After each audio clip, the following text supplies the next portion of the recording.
Welcome back, viewers. This is James Kalm, your half-assed reporter, and today we're over here at Sideshow. What's the address? 319 Bedford Avenue. And we're going to take a little stroll through an exhibition by this young lady, Carri Skoczek. You're going to have to accompany us on this tour, Carri. We're going to take a look at it. Does the show have a title? Persons of Interest. Persons of Interest. Well, I'm just taking a quick glance over the top, but I see, are these all women? Is that? Yes. Okay, so they're all women.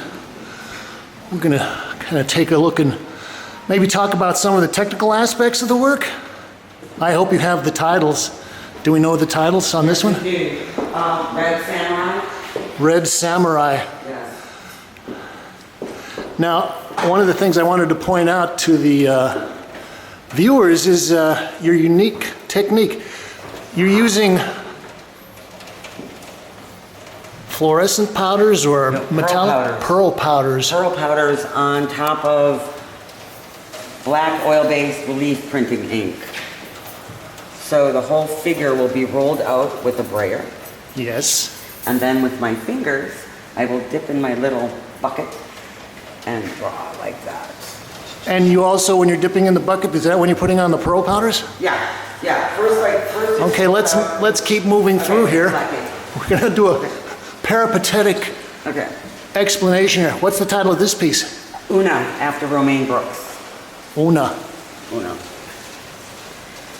So you've rolled out your block printing ink and you're applying, you're drawing with your finger, and then how do you put the powders in there? These are the powders are with my finger. Ah. It's all with my fingers. The smaller things are with those Sephora's sponge makeup or eyeshadow brushes. Or not. Kind of like a Q-tip? It's like a Q-tip, but it's specifically to apply eyeshadow. Ah. And most of these are on paper. Yep, they're all on paper. You got fingerprints in there? Yeah, well you can see. And this is about 30 by 22 inches, is that what size they are? Yeah, mostly 22 by 30. Okay. This one's a little larger. Yeah, she's 40 by 26. Alice. Now, do you have some narratives to go along with that? Is this? Well, this is Alice in Wonderland. Alice in Wonderland. Okay. I see the Queen of Hearts. Is that one? You have the Jack of Hearts. Let's talk a little bit about your influences. I think that I've seen some kind of Austrian expressionism in there, maybe Absolutely. a little. German expressionist. Klimt, Egon Schiele, Nolde. Nolde, oh my God, yes. I mean, I love Beckman. I love Ron Fischel. Now, do you find that when you're working with these pearl powders that it kind of changes the way you think about color at all? In a way, because I'm really restricted. There's only so many colors. You know, you can't, it's not like you have a wide range of paint. But I can mix the pearl powders, but it's still, like trying to get a really super red, there's no such thing. There's no uber red. So I like it in the sense that I'm limited. Oh, we like that red. Oh yeah, we got some red dots. And also, it seems that you've got kind of a series of pieces that might be influenced by Japanese woodcuts, maybe? Yep, I love Japanese woodcuts. They're female samurais. So they really had female samurais, or is that something that you imagined? No, I read about it. Huh? But there's photographs of them, but people say they were also just staged, that they were the geishas or the courtesans of the samurais. Male samurais, and it's like, well, whatever. You know, I like the idea of it. So. You know, we're going to come in here in the back room.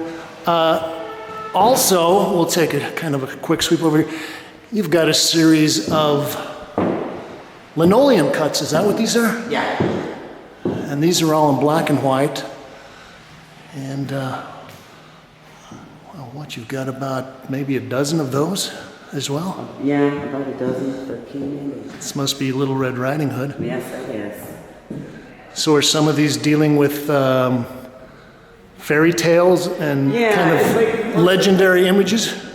Yeah, fairy tales, legendary images, burlesque performers, circus performers, some friends. Friends. And the Prince, actually.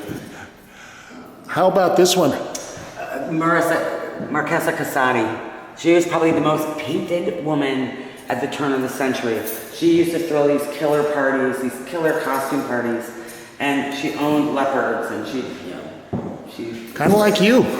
Yeah, well, I wish I had the space to throw the party, and I'm allergic to cats. Padalasco, one of my friends and heroes. Alexandra Limpert, sculptor extraordinaire. Oh, I was looking at this. I guess that's rebar, and she's got her welding gloves and Yep. welding goggles on. Yep, Okay. exactly. And that's based after this younger woman, Maria de Los Angeles, who is making these beautiful dresses out of paper, and they're very political. It's the Our Lady of Immigration is what this is called.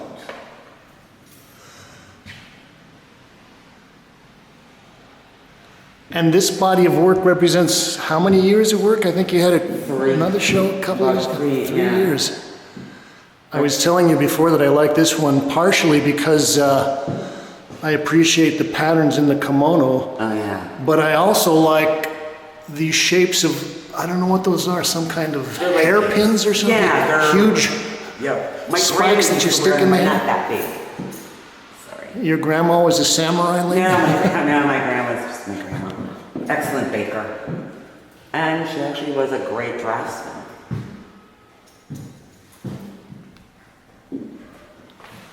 Dun, dun. Okay, so there you've got brown paper and some, is that a block red or did you hand paint that? It's a block. I cut out, I was making a pattern in her shirt and the earring and I didn't like it, so I carved it all the way and then cut out a separate piece and printed it on top. Okay, we're gonna keep moving along here. Now tell me about why you decided to only have female subject matters. Well, first I do paint men. I do, but for the Yes. last few years I've just been intrigued and wanting to portray like strong women that kick ass. I did what do you call it? I did courtesans, I've done female matadors.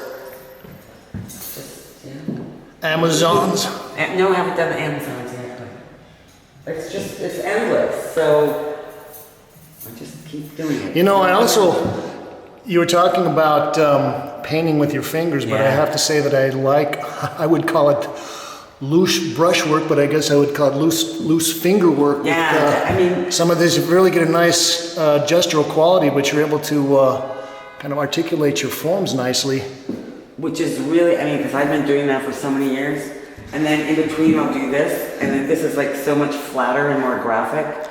Well, explain to me what these kind of pieces are. These are on panels, and these are straight. Straight acrylic. Acrylic. Yeah, acrylic on panel, and these are my mistresses of mayhem. They're all criminals, and I've been doing this series Really? ongoing. Yeah, they're all some kind of. Who are these two little criminal girls? those, like, heavenly creatures. Oh yeah, the New Zealand.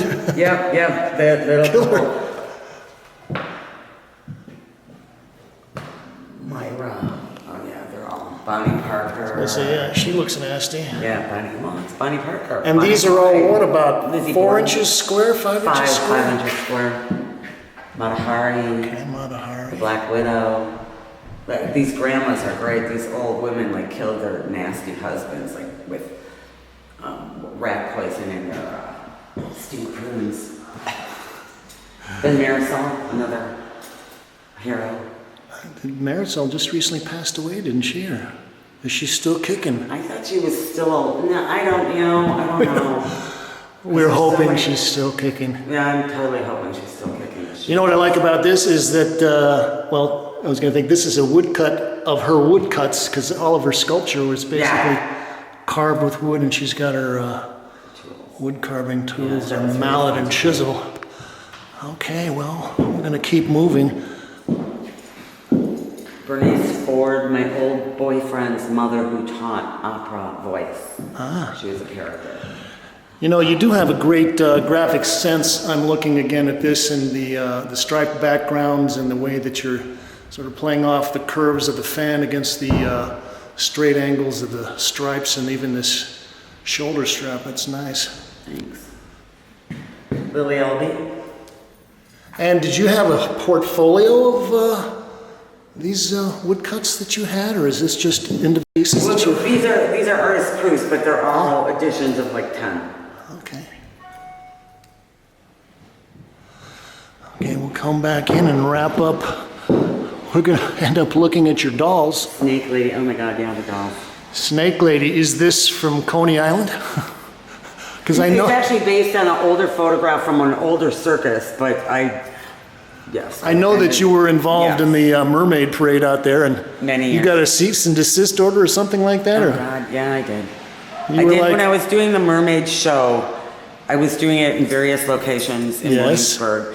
And I always said in celebration of the Coney Island Mermaid Parade, thinking I was giving them their props. And one year Dick said, nope, either you do it at the Coney Island Museum or you have to cease and desist mentioning the Mermaid Parade. And I thought, okay.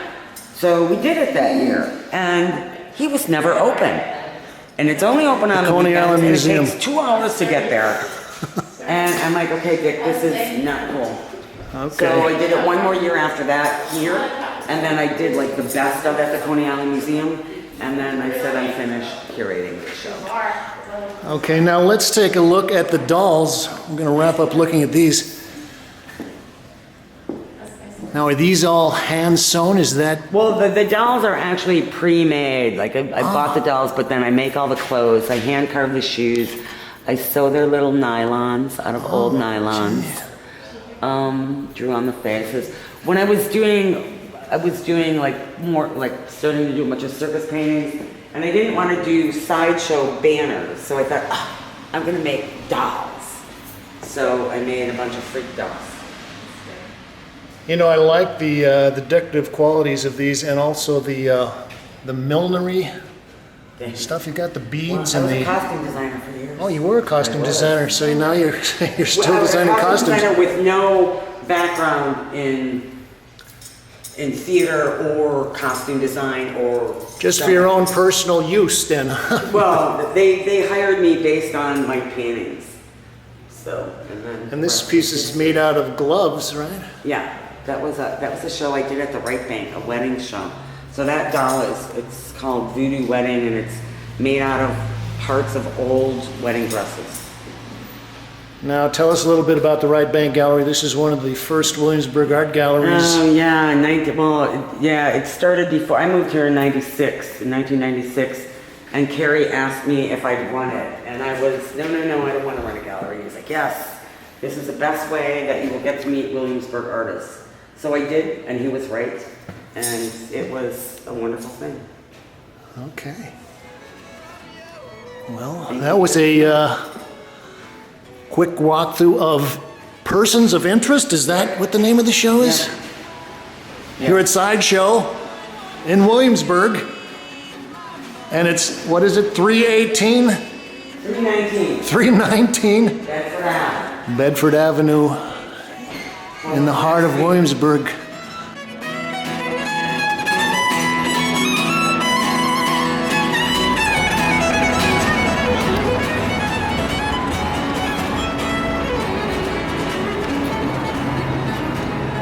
Whoa. Hey viewers, well, now we're in Chelsea and we're gonna stick with our theme of feminist artists, but we're gonna look at one of the essential feminists, Carolee Schneemann. Further evidence, Exhibit B. This exhibition is actually part of a 2-gallery exhibition, and I don't know whether we'll get a chance to make it over to the other one. One of the shows is a PPOW. Exhibition B includes Devour 2003, a dual-channel video installation. The work is built upon the juxtaposition between what Schneemann terms the ecstatic normal, or quotidian moments and atrocities, effervescent fragile elements of domesticity are contrasted with violent, conclusive speeding fragments of political disasters and ambiguous menace. This is titled Devour 2003-2004.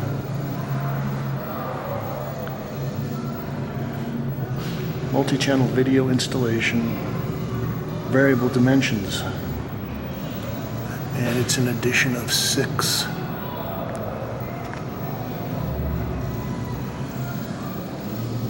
Well, Carolee is maybe one of the best known and highly respected historical feminist artists who was actually pretty well known before the term feminist artist even came along. She was also involved with a lot of early happenings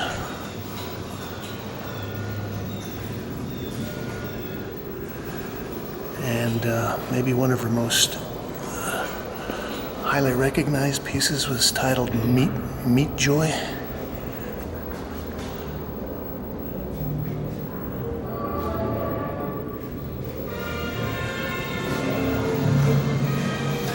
Well, I can already see that there are a lot of elements that Carolee has been going back in her history. Let's see, things from Vietnam and 1960s civil rights movement, black and white.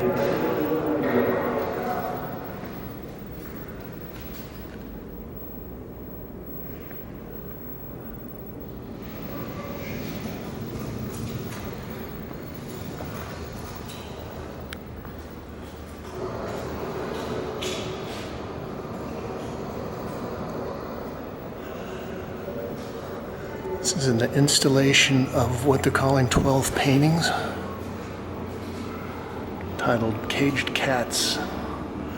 Well, 12 painted collages.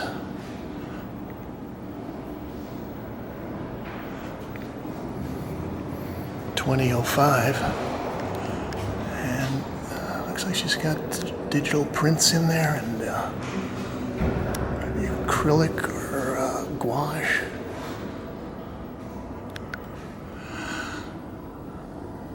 I've actually read a couple of recent interviews with Carolee, and well, she's a good example of a female artist that had a huge initial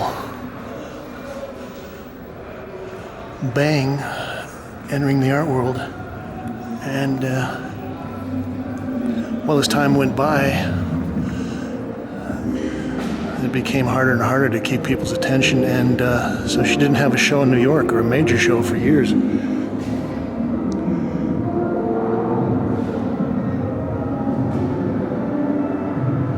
It's titled Precarious 2009 multi-channel video installation.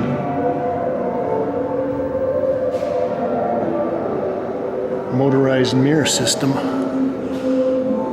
Okay, so we've got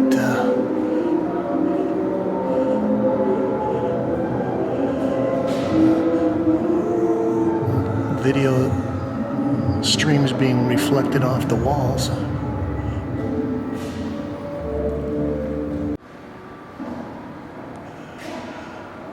Oh, gee, some of these images in the video are echoed in her caged cat collage pieces.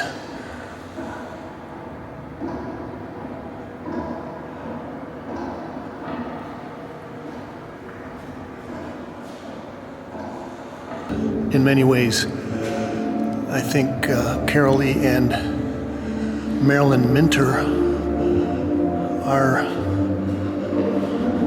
sisters of the spirit.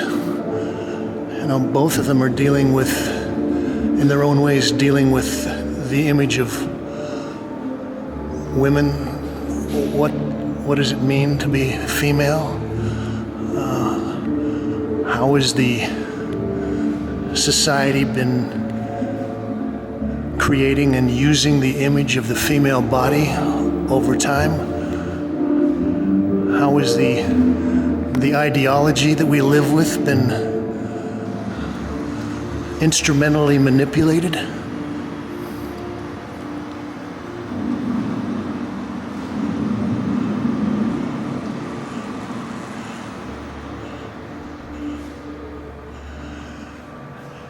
And it's good, as far as I'm concerned, that Carolee is getting a lot more attention. I know that she said in one of her interviews that a lot of the work that she had been doing was just so ambitious that it was very hard to find the kind of support that she needed to present these projects. James Kalm reporting on Carolee Schneemann. Further evidence, Exhibit B, at Galerie Lelong, 526 West 26th Street in Chelsea. Thank you, Kate.